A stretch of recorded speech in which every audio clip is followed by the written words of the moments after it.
Assalamualaikum warahmatullahi wabarakatuh. Alhamdulillah rabbil alamin. Wassalatu wassalamu ala khatamil anbiya'i wal mursalin. Nabiyyina Muhammadin wa ala alihi wa sahbihi ajma'in. Amma ba'd. Para jamaah yang dirahmati Allah, alhamdulillah pada pagi hari ini kita bisa bertemu lagi, dan kita berharap mudah-mudahan pertemuan kita pada pagi hari ini benar-benar menjadi pertemuan yang mendapatkan ridho dari Allah Subhanahu wa taala.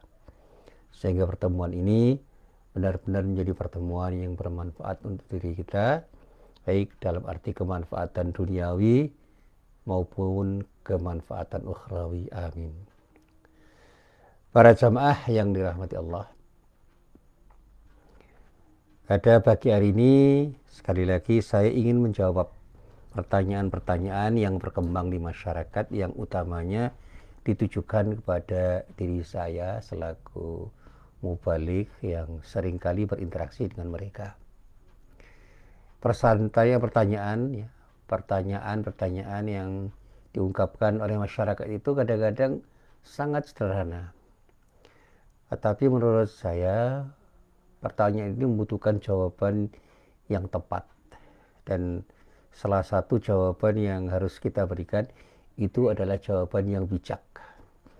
Ketika kita menjawab dengan cara yang kurang bijak, bisa jadi jawaban kita itu bisa menjadi sesuatu yang tidak bermanfaat, bahkan bermudarat, karena bisa disalahpahami oleh orang dan bahkan bisa menyinggung perasaan orang, apalagi ketika berkenaan dengan persoalan-persoalan yang sangat sensitif. Para jamaah yang dirahmati Allah, seringkali kita ini mendapatkan pertanyaan dari orang-orang yang sekarang ini merasa mendapatkan problem atau masalah-masalah yang sulit untuk mereka pecahkan. Salah satunya adalah persoalan kemiskinan. Pertanyaannya selalu berkaitan dengan kenapa kami yang sudah berusaha berdoa dengan doa yang saya lakukan dengan sungguh-sungguh, dan upaya saya juga sudah sangat luar biasa, kok saya belum bisa keluar dari kemiskinan. Ada apa dengan diri saya? Barangkali ada sesuatu yang salah dengan diri saya. Dan bukan tidak mungkin pertanyaan itu berkembang menjadi sebuah pertanyaan, kenapa Allah tidak mengabulkan doa-doa kami? Nah, pertanyaan inilah yang perlu dijawab dengan jawaban yang tepat.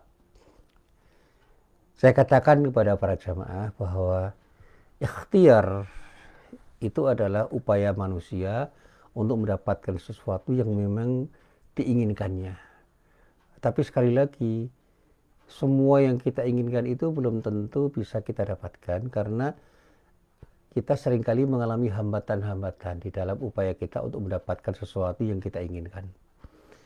Dan sesuatu yang menghambat itu kadang-kadang menjadi sesuatu yang tidak mudah untuk kita lalui, untuk kita selesaikan, untuk kita jadikan sebagai sesuatu yang kemudian justru akan mendorong diri kita untuk melakukan sesuatu yang terbaik dalam upaya kita untuk meraih keberhasilan kita.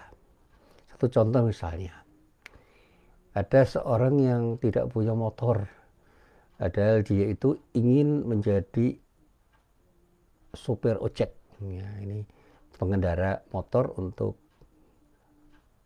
menghasilkan sesuatu dalam rangka untuk menghidupi keluarganya. Karena dia itu punya keyakinan inilah profesi yang lebih menjanjikan bagi dirinya, kemudian dia membeli motor dengan cara kredit. Nah, sekarang ini mereka kesulitan untuk membayar angsurannya karena penumpangnya itu sangat sedikit. Terkait dengan pandemi COVID-19 ini, hampir tidak mungkin pengendara ojek itu mendapatkan penumpang yang ideal.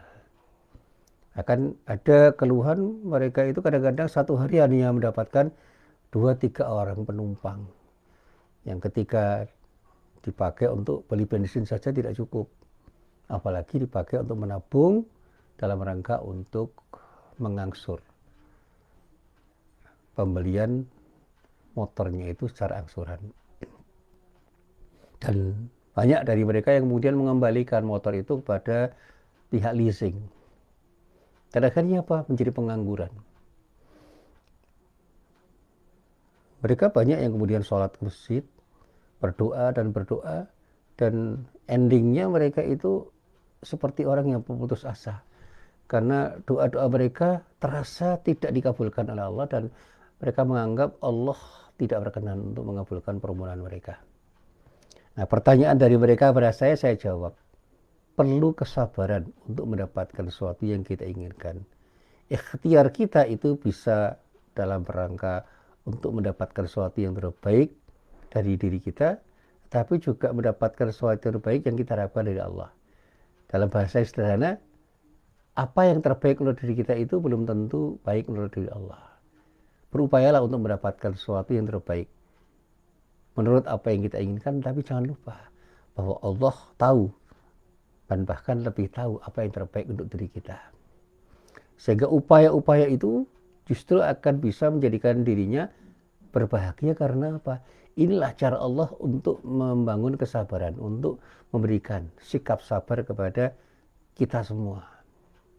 Tetapi tidak semua orang bisa paham dengan penjelasan ini.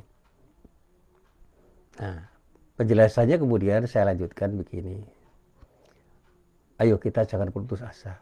Pasti ada celah yang bisa kita lalui untuk mendapatkan sesuatu yang kita butuhkan. Bapak-bapak sudah pernah menjadi pengendara ojek. Mungkin nggak bapak-bapak pindah profesi? Dengan profesi apapun yang bisa menghasilkan sesuatu yang barangkali hasilnya mungkin pertama tidak sebanyak ketika bapak menjadi pengendara ojek. Tetapi ini peluang yang terkait dengan situasi pandemik yang tidak memungkinkan bapak menjadi pengendara ojek yang bisa mendapatkan bank yang ideal. Nah, kemudian hasil diskusinya melahirkan satu kesimpulan. Kita penuhi kebutuhan orang kaya dengan membantu mereka untuk mendapatkan sesuatu yang mereka butuhkan. Banyak orang kaya yang tidak berani keluar rumah, dan mereka butuh sesuatu yang harus mereka dapatkan setiap hari. Apa? Bahan makanan, lauk pauk, dan sebagainya yang kemudian ketika mereka dapatkan itu, mereka akan mau memberikan sesuatu kepada diri kita yang membantu mereka. Nah, kemudian kita tawarkan kepada mereka. Nah, ternyata gagasan ini ditangkap oleh sebagian teman-teman saya yang dulu punya profesi sebagai pengendara ojek untuk menawarkan sejumlah lauk, makanan, dan segala macam hal yang terkait dengan kebutuhan orang-orang kaya itu ketika mereka berada di rumah. Dan hasilnya luar biasa. Setiap hari mereka bisa mendapatkan keuntungan dari jualan mereka. Mereka ambil dari para pembuat makanan, para pembuat minuman, lauk pauk dan sebagainya untuk dijual kepada orang-orang kaya itu dengan selisih harga yang ternyata bisa mereka dapatkan untuk kehidupan mereka sehari-hari. Dan ada yang kemudian cerita hasilnya itu lebih banyak daripada ketika mereka menjadi pengendara ojek. Meskipun yang cerita itu hanya 1-2, tetapi ini menjadi pijakan saya untuk bisa mengatakan kepada banyak orang. Kalau kita mau dan betul-betul punya keberanian untuk melakukan, bukan tidak mungkin kita akan mendapatkan sesuatu yang terbaik dari Allah Subhanahu wa Ta'ala. Kemampuan kita untuk berusaha dengan kemampuan kita secara lahiriah, kita bangun kerja keras untuk mendapatkan sesuatu dengan tetap berdoa kepada Allah, dengan harapan mudah-mudahan Allah memberikan kemudahan bagi diri kita untuk mendapatkan jalan yang terbaik dalam rangka meraih sesuatu yang terbaik dari Allah untuk diri kita. Ternyata hasil dari kerja keras orang-orang itu telah mereka nikmati. Tapi sekali lagi, jangan bandingkan hasilnya itu dengan orang-orang kaya yang mendapatkan hasil yang cukup banyak. Ya, bagi orang-orang miskin, menyisihkan uang 50.000 sehari itu sesuatu yang merupakan sesuatu yang luar biasa. Bisa menyisihkan 50.000 saja itu luar biasa, apalagi ketika bisa menyisihkan lebih dari 50.000. Dan bahkan dengan menyisihkan uang 50 sampai 100.000 per hari, mereka bisa menghidupi keluarganya dengan cara yang sederhana.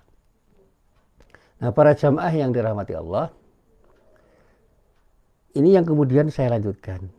Kita ini kadang-kadang meremehkan sesuatu yang kita anggap remeh selama ini, termasuk meremehkan orang-orang yang kita anggap du'afa, kita anggap lemah. Du'afa itu tidak harus kita lihat dari sisi ekonomi saja. Bisa kita lihat dari sisi fisik, bisa kita lihat dari sisi politis, bisa kita lihat dari sisi budaya, dan bisa kita lihat dari sisi apapun. Nah, saya punya tetangga yang sekolah SD-nya saja itu tidak selesai, tapi punya keterampilan jadi tukang batu. Dan pada saatnya kemudian melatih diri untuk menjadi tukang kayu. Dan ternyata dia berhasil mendapatkan upah dari pekerjaannya itu, dan upahnya itu jauh lebih besar dari orang-orang yang punya ijazah sekolah menengah. Ada lagi orang yang secara fisik itu dianggap tidak mampu untuk melakukan sesuatu. Ternyata dengan upayanya yang optimal, dia bisa menghasilkan sesuatu yang jauh lebih besar daripada orang-orang yang tidak cacat secara fisik. Karena satu saat ada tetangga saya yang berkelakar. Dapat berapa hari ini? Wah, dapat uang kecil. Berapa? 150.000. Nah, dia itu mengatakan 150.000 itu uang kecil. Padahal bagi para pekerja tukang batu, tukang kayu itu merupakan hasil yang sangat besar. 150.000.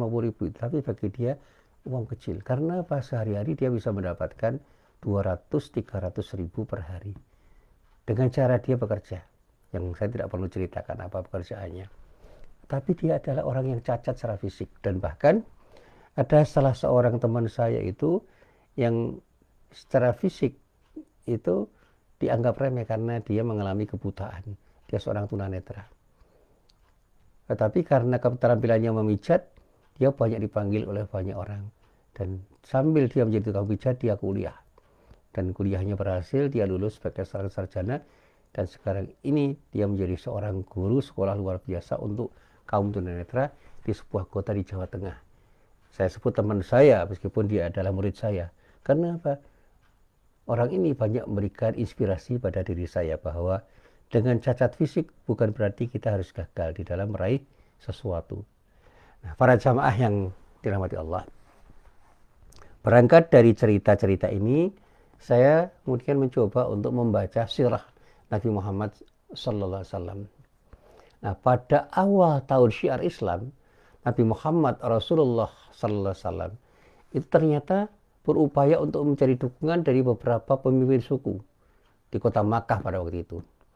Istilah bahasa politik sekarang, Rasulullah ingin berkoalisi dengan orang-orang penting di Makkah. Dan tujuan beliau itu jelas, agar barisan Islam yang kala itu masih baru dan didukung oleh sedikit orang menjadi kuat dan mantap karena dukungan orang-orang penting itu. Nah, diceritakan di dalam beberapa kesempatan beliau, Nabi Muhammad sallallahu alaihi wasallam itu sangat rajin untuk melakukan lobby-lobby, terutama dengan para pembesar Quraisy yang amat disegani. Nah, suatu saat ketika sedang asyik-asyiknya membicarakan koalisi dengan mereka, seperti pembicaraan Rasulullah dengan Abbas bin Abdul Muthalib, Al-Walid bin Al-Mughirah, Abu Jahal bin Hisham, dan juga Umayyah bin Khalaf, agar mereka itu kalau tidak bersedia masuk Islam secara formal, mendukung upaya Rasulullah untuk mendakwahkan Islam. Tiba-tiba menyelonong seorang yang disebut sebagai seorang yang buta bernama Abdullah bin Umi Maktum. Dikatakan di dalam tarikh, dia, Abdullah bin Umi Maktum itu adalah anak paman dari Khadijah binti Khuwailid, istri Rasulullah SAW. Nah, Abdullah bin Umi Maktum ini rupanya kurang sensitif untuk membaca situasi yang sedang ada pada diri Rasulullah bersama para pembesar Quraisy itu. Rasulullah yang sedang serius berbicara itu kemudian disapa oleh Abdullah bin Maktum. Ya Rasulullah, ajarilah saya tentang Islam dan apapun yang diajarkan Allah kepadamu. Kata beliau, kata Abdullah bin Maktum, memotong pembicaraan Nabi Muhammad SAW ketika beliau sedang asik berbicara dengan para pembesar Quraisy pada waktu itu. Dan diceritakan di dalam buku yang saya baca itu, ternyata bukan cuma 1 kali, 2 kali Abdullah bin Ummi Maktum memotong pembicaraan Rasulullah sehingga acara lobby itu terganggu. Nah, karuan saja wajah Rasulullah berubah masam. Nah, saat itulah Allah menegur Nabi Muhammad sallallahu alaihi wasallam dengan tegurannya yang oleh para ahli tafsir disebut teguran yang sangat keras melalui wahyu Allah yang terhimpun dalam surat Abasa. Ya, di dalam surat Abasa ini kita bisa membaca nanti dikatakan abasa wa tawalla an ja'aul a'ma. Dia Muhammad itu bermuka masam dan berpaling karena kedatangan seorang buta kepadanya. Nah, ternyata Rasulullah ditegur oleh Allah Subhanahu wa taala. Wa ma yudrika la'allahu yazzakka aw yadhakkaru fatanfa'u dzikra amma man istaghna fa anta lahu tasadda wa ma 'alaika alla yazzakka wa amma man ja'aka yas'a wa huwa yakhsha fa anta anhu talaha kalla innaha tadhkirah. Tahukah Anda, barangkali ia juga ingin membersihkan diri dari dosa atau ia ingin mendapatkan pengajaran. Lalu pengajaran itu memberi manfaat baginya. Adapun orang yang merasa dirinya serba cukup atau kaya, maka kamu melayaninya. Padahal tidak ada celaan atasmu jika ia tidak membersihkan diri beriman kepada Allah. Dalam arti tidak ada celaan, tidak ada alasan bagimu jika orang itu tidak mau beriman kepada Allah. Dan apapun yang Anda lakukan itu, kalau kita bahasakan bahasa tafsir, itu adalah sesuatu yang kurang baik. Adapun orang yang datang kepadamu bersegera untuk mendapatkan pengajaran, sedang ia takut kepada Allah, maka kamu mengabaikannya. Sekali-kali jangan demikian. Sungguhnya ajaran-ajaran Tuhan itu adalah sebuah peringatan. Di dalam kitab tafsir memang saya dapatkan beberapa penjelasan yang luar biasa. Rasulullah ditegur oleh Allah itu karena meremehkan seorang buta yang bernama Abdullah bin Ummi Maktum karena dia sedang bercengkerama dengan pembesar-pembesar Quraisy. Nah, mungkin Rasulullah tidak bermaksud meremehkan Abdullah bin Ummi Maktum, tetapi apa perasaan Abdullah bin Ummi Maktum? Bisa saja dia tersinggung dengan sikap Nabi Muhammad SAW. Kita jangan berpikir bahwa orang itu berpikir seperti diri kita. Jadilah orang yang bisa berempati kepada orang lain. Ketika kita itu kedatangan atau didatangi orang-orang yang lemah, karena kita sedang berjumpa dengan orang-orang yang kita anggap penting, dan kemudian kita meremehkan orang yang lemah itu, bisa jadi orang yang lemah itu akan tersinggung dengan sikap kita, karena kita dianggap sebagai orang yang sombong. Nah, saya sebut diri saya itu bukan karena apa-apa. Ini cerita saja, ini berbagi pengalaman saja. Satu saat saya itu sedang bertemu dengan pimpinan di UMY. Nah, pada saat saya itu sedang bertemu, ada teman saya yang nyelonong mau ketemu saya. Tentu saja saya agak sulit untuk bisa menyikapi kedatangannya itu dengan cepat. Saya mengatakan, sebentar ya, saya baru bicara. Ternyata apa yang saya katakan itu menyinggung perasaan dia. Dia mengatakan, ya memang saya bukan orang penting. Ini pengalaman saya waktu itu. Dan itu hanya sekali. Tapi membekas pada diri saya. Sekali lagi kalau saya katakan, saya tolong para jamaah jarang salah paham. Ini bukan untuk apa-apa. Ini hanya untuk sekedar berbagi saja. Bukan untuk apa-apa. Saya tidak punya maksud apa-apa. Saya mudah-mudahan bisa berbagi dengan baik pada para jamaah. Saya lalu sadar, oh, ternyata apapun yang saya inginkan baik belum tentu dianggap baik oleh orang lain. Dan saya harus bisa berempati. Seketika kemudian saya pamit kepada para pejabat di Universitas Muhammadiyah Jakarta itu untuk menemui teman saya itu. Pak, maaf Pak, sebentar saya bisa menyela, ada tamu. Oh silakan Pak Musin. Nah, mereka katakan pada saya seperti itu. Saya temui teman saya itu dan ternyata teman saya itu sudah tidak nyaman rasanya. Udah nggak usah Pak Musin. Pak Musin silakan berbicara dengan bapak-bapak itu supaya selesai, kemudian baru temui saya karena saya bukan orang penting. Lalu saya mengatakan, wah, Maaf, betul-betul saya mohon maaf. Ini tadi saya sulit memotong pembicaraan. Saat ini saya bisa berbicara pada Anda. Barangkali ada sesuatu yang bisa kita bicarakan bersama-sama. Ternyata dia mulai luluh, kemudian yang katakan, betul Pak Musin, insya Allah. Kemudian saya mencoba mencarikan suasana. Ada ice breaking yang saya buat, kemudian suasana itu menjadi cair, dan saya bisa berbicara. Ternyata, Masya Allah, dia itu datang membawa sesuatu yang menggembirakan buat saya, karena ada berita gembira yang saya terima dari dia. Tidak usah saya ceritakan berita gembira itu apa. Ternyata orang yang saya remehkan, yang saya abaikan, itu akan memberi manfaat pada diri saya, dan saya tidak pernah menduga teman saya itu akan memberikan sesuatu yang luar biasa kepada diri saya. Dan saya kemudian istighfar, astagfirullahaladzim, saya salah duga, saya salah sangka. Setelah itu dia mohon pamit dan saya ucapkan terima kasih sambil mohon maaf. Terima kasih, betul-betul saya terima kasih, dan saya mohon maaf mungkin apa yang saya lakukan tadi menyinggung perasaan Anda. Oh, enggak apa-apa, enggak apa-apa. Maksud saya paham, saya paham. Ya, saya sekali lagi mohon maaf. Kemudian saya datang lagi ke kerumunan para pejabat di Universitas Muhammadiyah Jakarta itu untuk melanjutkan pembicaraan. Ternyata pembicaraan yang dilakukan oleh bapak-bapak di ruang yang saya ada di situ itu berlanjut, dan kemudian juga melahirkan sesuatu yang bermanfaat bagi diri saya, dan saya mendapatkan dua manfaat. Manfaat ketika bertemu dengan teman saya, dan manfaat ketika bertemu dengan para pejabat di UMY, dan manfaat itu saya rasakan sampai hari ini. Nah, para jamaah yang dirahmati Allah, apa yang bisa kita petik dari peristiwa ini? Ternyata dalam banyak hal, sesuatu yang kita remehkan itu bisa jadi memberikan sesuatu manfaat yang luar biasa. Sementara sesuatu yang kita anggap penting belum tentu manfaatnya lebih penting, lebih baik daripada apa yang kita remehkan. Termasuk ketika kita berhadapan dengan manusia, dengan orang lain.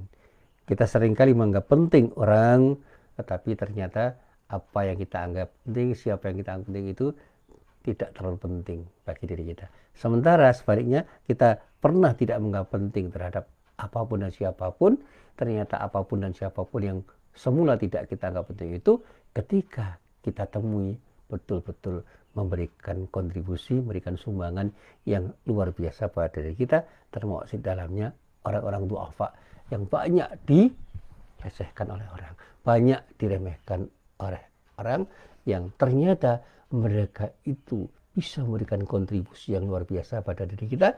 Karena pengalaman hidup saya banyak mendapatkan manfaat dari orang-orang yang dianggap lemah, orang-orang yang terpinggirkan, orang-orang yang teralienasi dari pergaulan karena mereka itu miskin, karena mereka itu lemah dari sisi apapun, dan ternyata mereka itulah orang-orang yang mendukung saya untuk mendapatkan sesuatu yang terbaik. Sementara banyak orang-orang yang saya anggap hebat, orang-orang yang saya anggap penting, ternyata mereka justru menjadi hambatan bagi diri saya untuk meraih sesuatu yang bermanfaat. Ya, inilah yang kemudian mengakibatkan saya lebih banyak beristighfar, lebih banyak mohon ampun kepada Allah, karena saya telah melakukan sesuatu yang salah, telah bersikap dengan sikap yang salah terhadap realitas kehidupan yang saya hadapi. Para jamaah yang dirahmati Allah, selanjutnya ketika saya baca di dalam kitab Lubabun Nukul fi Asbabin Nuzul karya Imam Jalaluddin Asyuti yang mengutip hadis dari Imam At-Tirmidzi dan Al-Hakim, beliau menyebutkan bahwa surat Abasa itu merupakan surat yang berisi teguran Allah yang sangat tajam kepada Nabi Muhammad SAW, yang bisa menjadi pelajaran bagi diri kita. Karena apa? Sejak peristiwa itu sikap Nabi Muhammad SAW itu berubah, utamanya terhadap Abdullah bin Umi Maktum. Dan terbukti Abdullah bin Umi Maktum itu benar. Para tokoh kuat dan kaya dari suku Quraisy itu ternyata tidak banyak memberikan kontribusi kepada Rasulullah dibandingkan orang-orang yang selama ini oleh Rasulullah dianggap bukan orang yang tepat untuk diajak berkoalisi. Harapan-harapan Nabi Muhammad SAW terhadap mereka pun ternyata tidak seperti apa yang betul-betul dia harapkan. Dan dari banyak peristiwa, mereka justru banyak menghambat dakwah Rasulullah. Dan bahkan di antara mereka yang dianggap penting itu malah menjadi musuh besar Islam. Kita masih ingat siapa Abu Lahab, siapa Abu Jahal.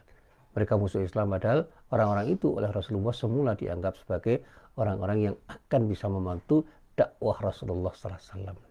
Dan itulah yang kemudian menjadikan Rasulullah itu ketika hijrah berharap mendapatkan sesuatu yang lebih baik dari Allah, karena dia yakin bahwa dengan berharap kepada Allah lah kita akan mendapatkan sesuatu yang terbaik dari Allah Subhanahu wa Ta'ala. Para jamaah yang dirahmati Allah, dalam banyak riwayat yang saya baca dalam kitab tarikh, kita tahu bahwa misi dan visi Nabi Muhammad SAW itu pada awalnya justru berhasil karena berkoalisi dengan kaum lemah, kaum du'afa. Berkoalisi dengan para mu'alaf, berkoalisi dengan rakyat biasa, berkoalisi dengan orang miskin, dan bukan tokoh-tokoh yang populer. Bahkan para gembel pun itu menjadi orang-orang yang sangat membantu dakwah Rasulullah. Para budak, di samping beberapa tokoh kuat ya seperti Khadijah dan Abu Bakar, tapi mereka Bilal bin Abi Rabah dan sebagainya itu adalah para budak yang pada akhirnya memberikan kontribusi yang luar biasa dalam dakwah Rasulullah. Nah, sebegitu bangga Rasulullah pada mereka sampai beliau pernah berkata bahwa mereka lah kaum lemah lah sebenarnya sumber kekuatan kepemimpinan beliau, dan Allah pun semakin menguatkan kebenaran itu. Misalnya ketika kita baca dalam surat Saba ayat 35, ya, ini kelanjutan dari surat Saba ayat 34. Nah, kita baca seluruhnya, ayat 34 dan 35 itu menegaskan betapa Allah itu benar-benar membangun kekuatan yang ada pada Rasulullah itu melalui orang-orang yang dulu pernah dianggap tidak akan punya kontribusi untuk membesarkan dakwah Rasulullah SAW atau menghasilkan sesuatu yang luar biasa dari dakwah Rasulullah. Nah, di dalam ayat itu Allah berfirman, A'udzubillahi minasyaitonirrajim, wa ma arsalna fi qaryatin min nadirin illa qala mutrafuha inna bima ursiltum bihi kafiruna wa qalu nahnu aktsaru amwalan wa aulada wa ma nahnu bimu'adzabin. Dan kami tidak mengutus kepada suatu negeri seorang pemberi peringatan pun, melainkan orang-orang yang hidup mewah di negeri itu berkata, sesungguhnya kami mengingkari apa yang kamu diutus untuk menyampaikannya. Dan mereka berkata, kami lebih banyak mempunyai harta dan anak-anak daripada kamu, dan kami sekali-kali tidak akan diazab. Jadi kesombongan orang-orang yang kita anggap penting seperti orang kaya, orang-orang yang punya posisi penting di masyarakat itu memang menjadikan kita sulit membaca mereka karena mereka menganggap kita itu bukan siapa-siapa. Nah, pengalaman hidup saya juga begitu. Sekali lagi kalau saya menyebut saya, jangan disalahpahami. Ketika saya berusaha untuk berdakwah kepada mereka yang saya anggap punya pengaruh, ternyata mendapatkan resistensi atau penolakan yang luar biasa karena mereka menganggap remeh diri saya. Dan kemudian belajar dari Rasulullah, saya mencoba untuk mendekati orang-orang yang selama ini dipinggirkan atau terpinggirkan. Ternyata dari mereka lah saya punya kekuatan untuk mendakwakan Islam itu bersama mereka, dan pada saatnya orang-orang kaya yang dulu pernah meremehkan diri saya dan orang-orang miskin, orang-orang yang terpinggirkan itu tahu bahwa ada sesuatu yang perlu dilakukan oleh mereka untuk membantu dakwah kami.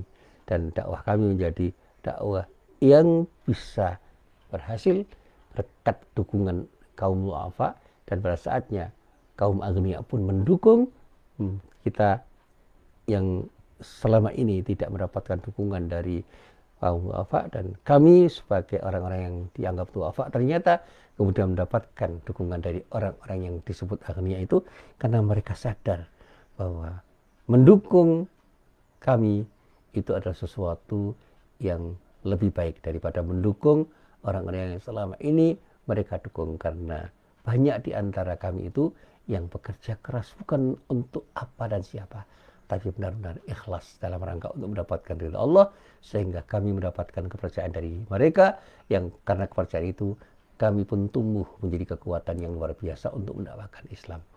Saya sebut kami bukan apa-apa, karena setiap langkah yang saya anggap berhasil itu bukan karya saya. Itu adalah hasil kerja kolektif. Saya pernah menyebut di UMB Alhamdulillah, saya dulu ketika masuk UMY itu bukan apa-apa dan bukan siapa-siapa. Orang masih belum mau melihat UMY itu karena UMY masih menjadi universitas yang sangat kecil. Bahkan kepanjangan dari UMY itu mereka plesetkan bukan Universitas Muhammadiyah Yogyakarta, tetapi Universitas mana ya? Bahkan ketika UMY itu pindah dari basecampnya di Wirobrajan ke tempat yang sekarang di Taman Tirto, banyak orang yang meremehkan, melecehkan. Sekarang ada universitas baru namanya UGM. UGM itu singkatan dari Universitas Gamping Mengidul, bukan Universitas Gajah Mada. Mereka masih melecehkan. Tapi alhamdulillah kami yang bekerja keras untuk membangun UMY itu bekerja tanpa putus asa. Dan sekarang ini alhamdulillah Universitas Muhammadiyah Jakarta sebagai universitas swasta dianggap sebagai universitas yang berada di papan atas, dan ini hasil kerja kolektif kami dan tentu saja karena ridho dari Allah Subhanahu wa taala. Ya Allah.